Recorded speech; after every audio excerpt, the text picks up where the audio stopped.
around Dodge City and in the territory on west, there's just one way to handle the killers and the spoilers, and that's with the U.S. Marshal and the smell of Gunsmoke.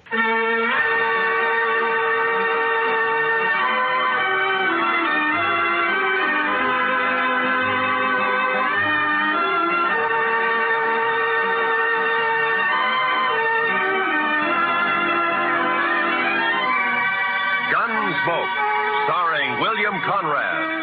The story of the violence that moved west with young America. The story of a man who moved with it. Matt Dillon, United States Marshal.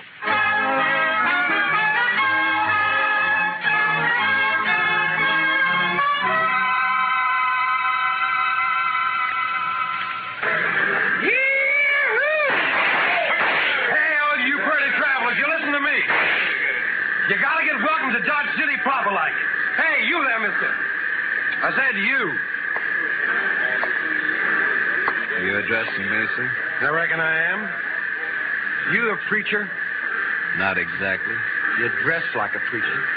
If you'll excuse me. Back up, fancy pants. You ain't no preacher. I figure on making you dance some for the folks. You think you can hoorah me? Dude, I said dance. Dance or the next shot will take off one of your toes. I don't think I'd like that. Doc, no. All right, Thorne, put up the gun. Marshal, you got a wild and woolly town here. Marshal, you move aside. I'm going to make this grinning dude kick up his heels for us. I'd say that might be quite a trick, Thorne. Unless he's changed a lot since I last met him. Have you, Doc? Not for the good, Matt. I was afraid. You pasty-faced tenderfoot. I said for Shut you... up, Thorne. He's drunk, Doc. He's dead. You just don't know it yet. I'll take it good if you'd meet me later at my office. All right, Matt. To you. Well, that's sure a lot of talk. Now I'm going to shoot that dude's boot heels. Fire one shot and I'll pistol whip you, Thorne. What's that? You're kind of forgetting who's holding a gun, ain't you? Oh! I wasn't forgetting. Oh, my wrist. You broke my wrist. I doubt it. Now let's go to jail. Oh, you can't put me in jail. I'm Thorne Finley. Move. Oh, you wait till I tell Big Jack about this, and I will, too. Do that. He might be grateful to me for saving your neck. You pulled some fool stunts, Thorne, but you've never been closer to dying than just a minute ago. You mean from that fancy pants? Oh, I could handle 6 like him. That makes you a lot of man. I can name a dozen pretty good gun hands who can't handle one of it. What? That's Doc Holliday.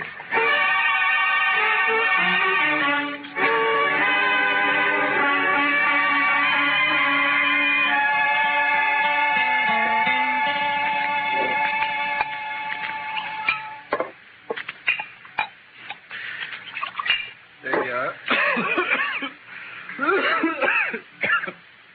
Salute, Matt. Salute, Doc.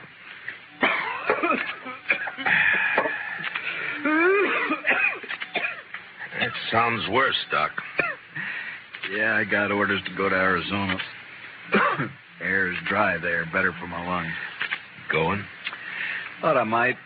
Wyatt invited me to visit him. He and Virgil and Morgan are the law down there. Some little mining town called Tombstone. Well, it sounds peaceful anyway. If it isn't, it will be by the time Wyatt Earp gets through. He is the peacemakingest man I ever met outside of you. Matt, who was the tellerhead down at the depot anyway? Oh, Thorne? He's just a spoiled kid. Kid? Couldn't be much younger than you. Sure, but Thorne never grew up. His father has coddled him and protected him and gotten him out of scrapes ever since he was a pup. He's never had to be a man. Not with Big Jack wet nursing him.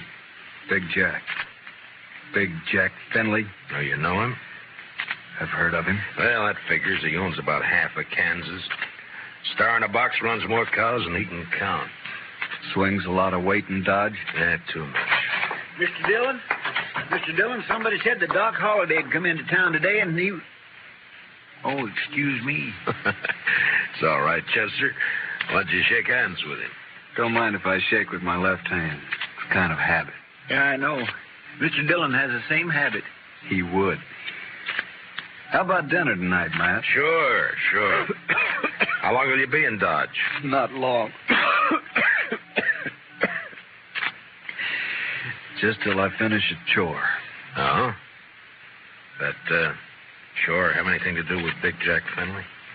Might say so. Gonna kill him.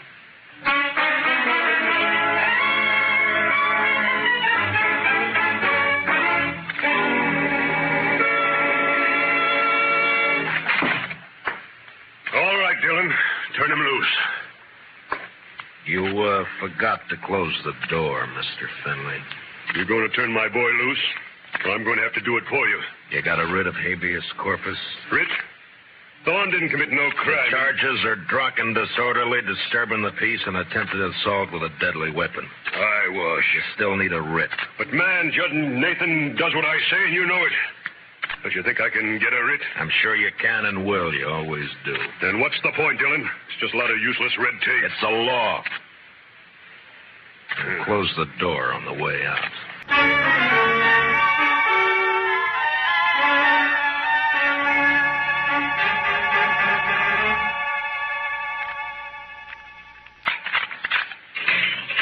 All right, Thorne. Didn't I tell you Big Jack would get me out? When are you going to learn you can't play? Save the speech. The law can't touch a Finley. You ought to get smart, Marshal. Like you? Sure, like me. Hi, Big Jack. You okay, son? Fine. Anything else, Mr. Finley? Why, yes. My boy here is a little boisterous sometimes, I know. High-spirited, you understand? Uh-huh. So? So, I want to put a stop to all this nonsense of yours, arresting him every time he kicks up his heels a bit. Now, go on. Well, I'm offering you a job. Let's say, protecting my interests. $200 a month. And no work, naturally. I see we understand each other perfectly. No work, of course. All I have to do is just shut my eyes whenever Junior here breaks the law, huh? I said we understand each other. There's no need to elaborate on it, Dillon. There's a big need. Only how do I explain to a person like you that some men don't wear a price tag? Huh? How do I explain how I feel about a so-called respectable citizen making the law his private doormat? Hey, you're nothing but the stupid gunman I've always thought you were. I understand you took the part of Doc Holliday against my son. I kept Thorne from committing suicide, yeah. You sided with a notorious killer against an important citizen of this community. Now I'm telling you, Dillon, Holliday, I don't want him in Dodge tomorrow. Doc may be a gunfighter, but he's clear with the law, Finley, and a better man than your son will ever be. What? Why, That hurts, doesn't it? I'm serving notice, Marshal. You run that killer out of Dodge City, or I'll do it myself.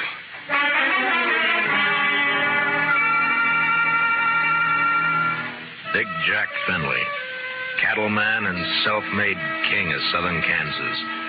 No better or worse than most of the men carving empires out of the West, until love for his son blinded him to the fact that Thorne Finley had gone bad. And from here on, I knew the war was on between Big Jack and me.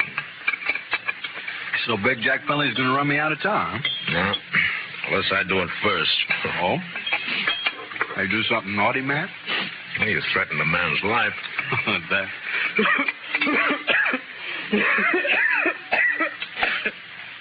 And just between friends, Matt. Anything else, Doc? Not murder. Murder? I give him an even break. With you, that's still murder. Don't you think you better tell me about it? Mm-hmm. What if I don't tell you? Now, then my job's to warn Finley and try to protect him. You're a tough man to be friends with, Matt. It applies to you, too, doesn't it? Guess maybe it does at that. Didn't realize how I put you on the spot by spouting off my good intentions. Sorry. Forget it. You want to talk to me? All right.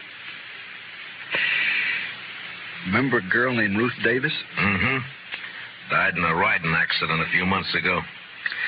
Always wondered if it wasn't suicide. She lost her brother 2 weeks before that. No accident. No suicide. You sure? Sure. You know, Ruth and her brother ran a ranch alone. Mm-hmm. A man started pestering Ruth, and she hated him. Her brother kicked the man off the ranch. This fella dragged Gulch Ruth's brother, made it look like a robbery. You have any proof of this? Yeah. Ruth was afraid to go to the law, so she sent a letter to me. Here, read it yourself. She says the man was Finley and says she expects him to try and shut her up for good. Well, that doesn't mean it's Big Jack. I went to see Ruth's folks. They had her belongings. Among them, I found this. Watch chain. Engraved JF on the clasp. Jack Finley. You see why I've got to kill him, Matt? He forced Ruth's horse over that cliff, sure. But do you still think she died accidental? No. But who's responsible is something for a court to decide. Court? With Finley's money and influence, he wouldn't spend 5 days in jail even if he was convicted, which he wouldn't be. He doesn't own the court. Maybe not, but it's still the most powerful man in the state against a dead girl whose only friend is Doc Holliday. How do you think a judge will decide? Doc, I'm going to ask you a favor. Make it one I can give. I got an idea, but you must let me handle it my way. Give the law a chance. All right, Matt, I can wait. Thank you. I'll keep this letter and chain for a while. All right, but if the law fails, I'll brace Big Jack Finley when he walks out of the courthouse. And you'll be bracing 2 men, Doc. Finley and me.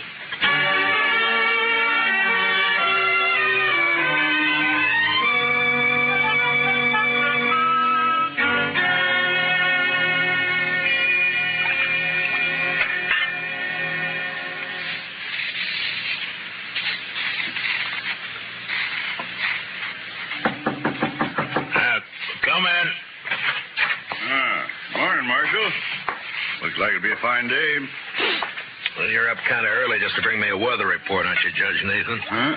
Oh, well, I want to see you. Now, go right ahead. You mind if I finish shaving? No, please do.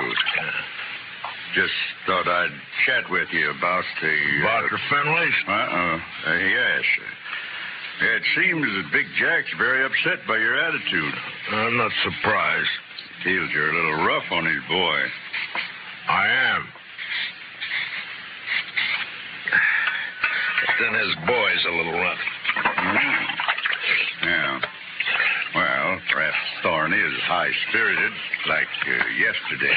Yesterday he was just plain high. Tell me, Judge Nathan, how do you like being on Finley's payroll? What? You know, you used to be a pretty decent person. Oh, you can't talk to me like... Yes, I can. I'm sending a copy of Thorne's record to the governor. Governor? And with it, I'm sending a list of the writs you've issued to get him out of jail and a copy of the court records. I've only tempered my justice with mercy, that's all. Thorne's been arrested for 18 offenses, convicted of 10, spent no time in jail, and paid a total of $15 in fines. I'd say you've been very merciful. You said you were sending this to the governor. You haven't actually mailed it yet? No. You got enough. Not that I don't feel justified in any decisions I've made, but such a report might cause undue talk at the Capitol. And ruin your political hopes. Well, my conditions are simple. Get off Finley's payroll now. Very well. And give me cooperation from here on, no matter who's involved. Do that and I shelve the report. I'll do it. Mr. Dillon, trouble's a-making. What kind of trouble, Chester? It's Big Jack Finley, Mr. Dillon. He's rounding up his crew at the Alfraganza. They're going to ride Doc Holliday out of town on a rail.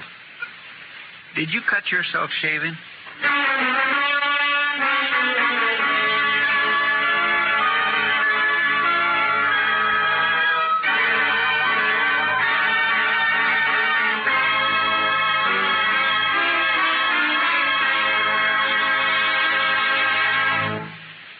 We will return for the second act of Gunsmoke in just a moment. But first, don't forget, starting Monday, CBS Radio's tremendous news staff will start bringing you the complete coverage of the Democratic Convention in Chicago.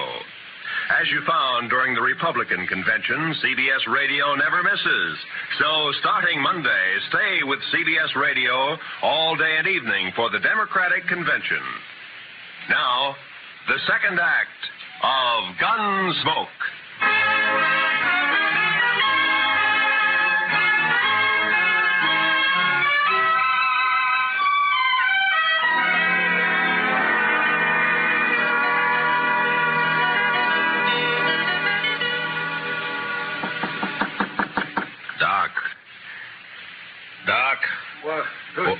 Doc. It's Matt. Oh.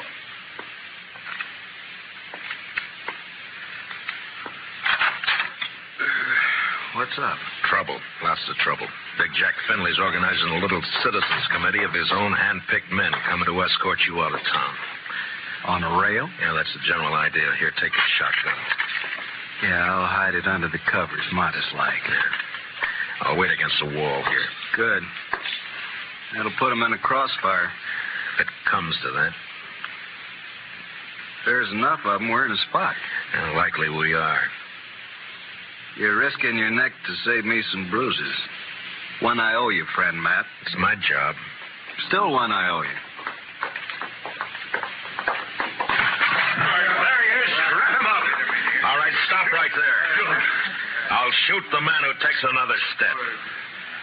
You think you're going to stop us, Dillon? I think so. Me and Doc. Doc.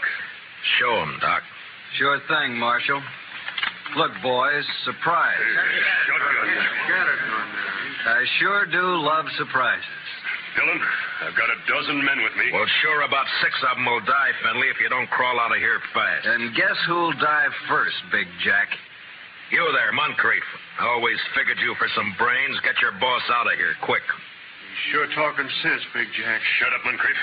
You showing yellow. Oh, but, man, there's nothing here for us to die over. Listen to him, Finley. That greener Doc is holding has 18 buckshot in each barrel. He'll get slaughtered if he triggers that thing.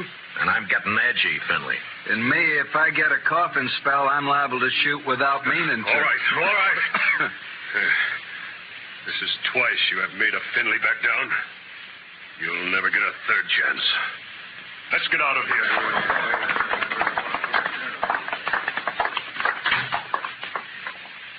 Matt, when you gonna arrest him? When I'm ready. Not long. I hope not. Getting impatient to see that man dead.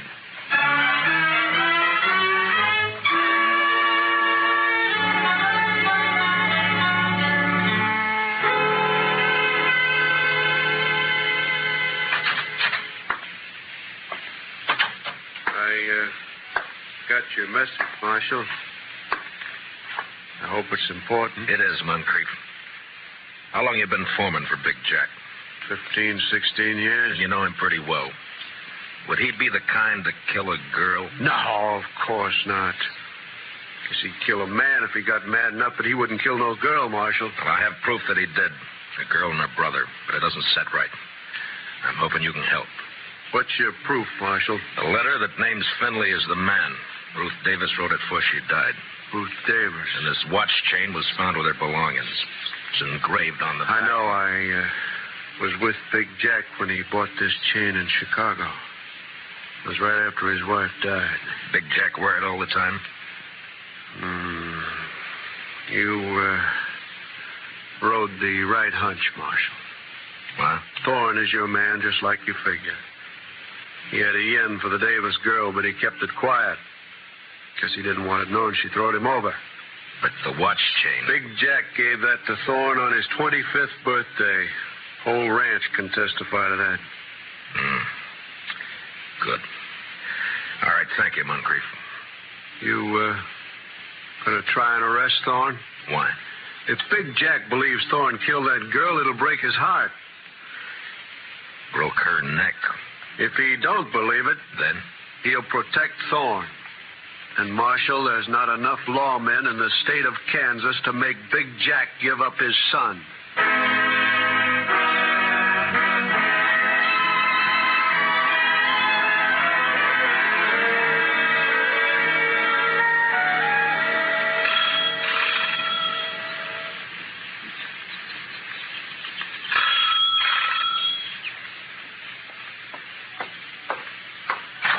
Yeah, what it... Oh, it's you, Marshal. And, John Holliday. Doc, this is Judge Nathan. Holiday? Oh, yes, I've heard of you. I've heard of you, too, Judge. Wonder which has heard the worst. What's that? Why, Judge, I'm here on business. Oh, of course. Come in, won't you? In my study here, so we won't be disturbed. Oh. What is it, Marshal? I want you to swear out a warrant for Thorne Finley's arrest. Charge, murder.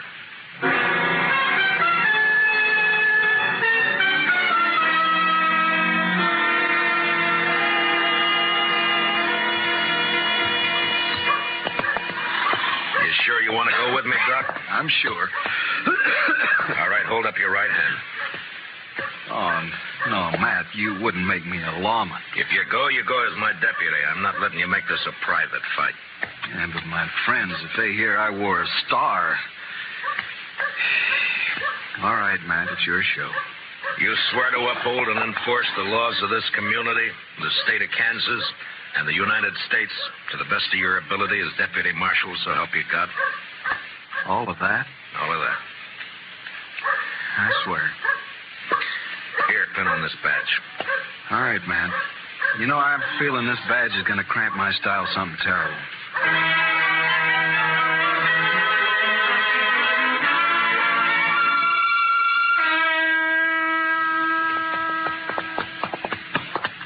Better breathe our horses going up through this pass. We've still got a good ride ahead. How far? Oh, about 10 miles. What do you think, Matt? Will they fight? Well...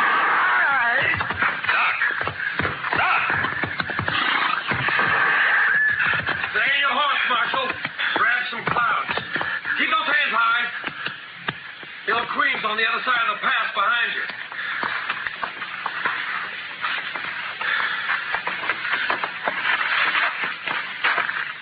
That's being smart, Dillon. Queen will drop you if you touch her gun butt. You're handy at this bushwhacking, aren't you, Thorne? If Doc... He's all right. My slug seems to have bounced off his thick skull. Good. Yeah, let's pull your teeth. Better you do it. With your left hand, reach down and across slow. Pull your gun out with your fingertips and toss it away. Nervous? Just cautious. Or maybe this queen doesn't exist, huh, Thorne? Queen! Queen's one of Dad's men, but I pay him extra to work for me. Any more questions? I guess not. There's my gun. The rifle next.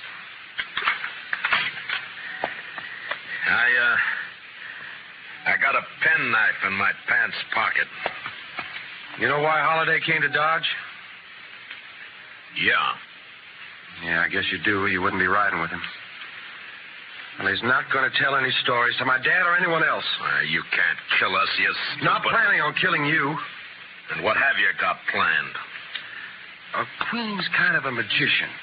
He's going to make Holliday just disappear. Folks won't care much about one of his kind. I would. I'd care so much I'd hang you for it. No. No, with Holliday gone, it's your word against mine. And you won't be able to approve a thing, Dillon. You sure of that? I'm sure. Otherwise, I'd take care of you along with Holliday. Now get on and start walking back to town. It's like I told you. Law can't touch a Finley.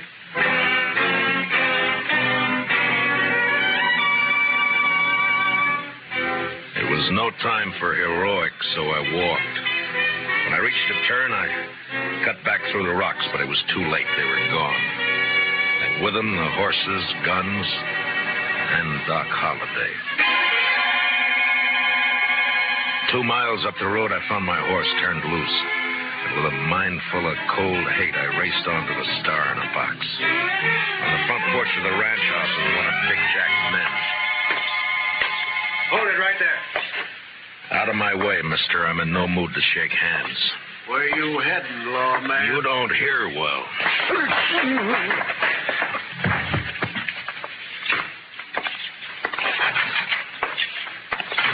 Dillon.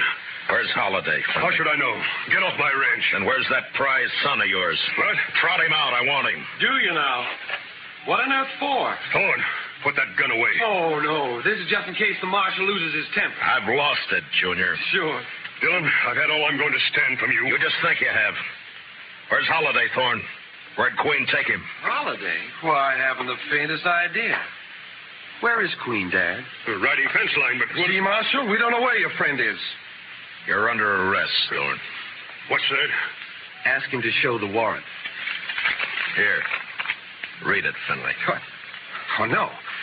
No, that's not possible. The judge wouldn't issue a warrant without proof. He has proof, Thorne. This is a lie. Thorne couldn't be guilty of murder. No. Take a look at his face. Son. Daddy's trying to frame me. Don't let him get away with this. No, I won't. I won't.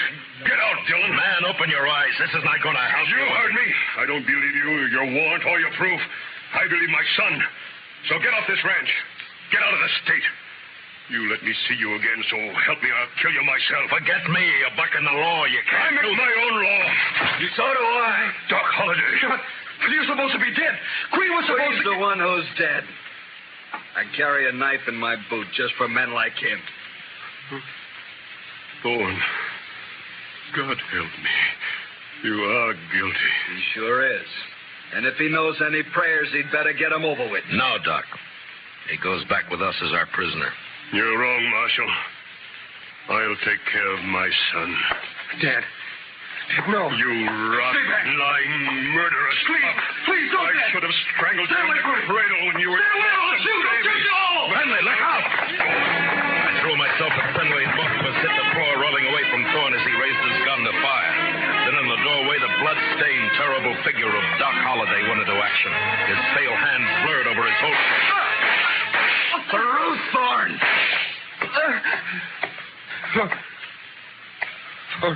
Ruth?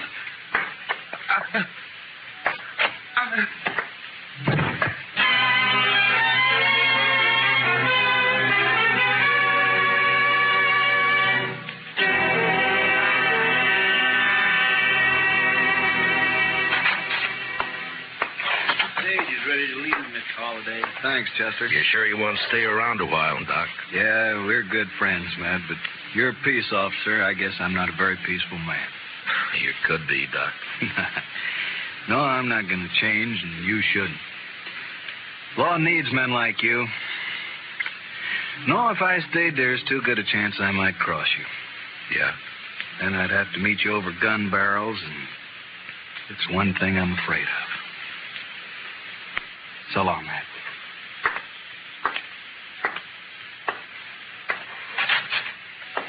Good luck, Doc.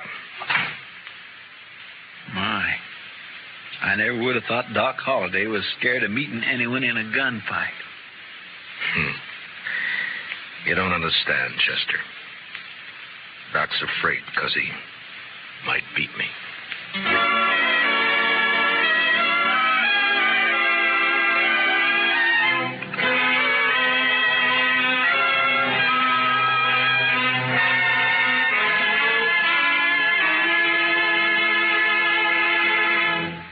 Gunsmoke, under the direction of Norman MacDonald, stars William Conrad as Matt Dillon, U.S. Marshal. Tonight's story was specially written for Gunsmoke by Herb Purdom, with music composed and conducted by Rex Corey. Featured in our cast were Harry Bartell as Doc Holliday, with Lee Millar, Nestor Paiva, Ralph Moody, and Tom Tully. Parley Bear is Chester. Join us again next week as Matt Dillon, U.S. Marshal, fights to bring law and order out of the wild violence of the West in Gunsmoke.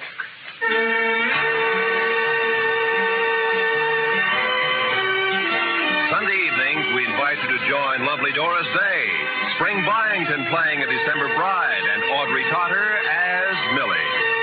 They're here on most of these same CBS radio stations. This is Roy Rowan speaking. This is the CBS Radio Network.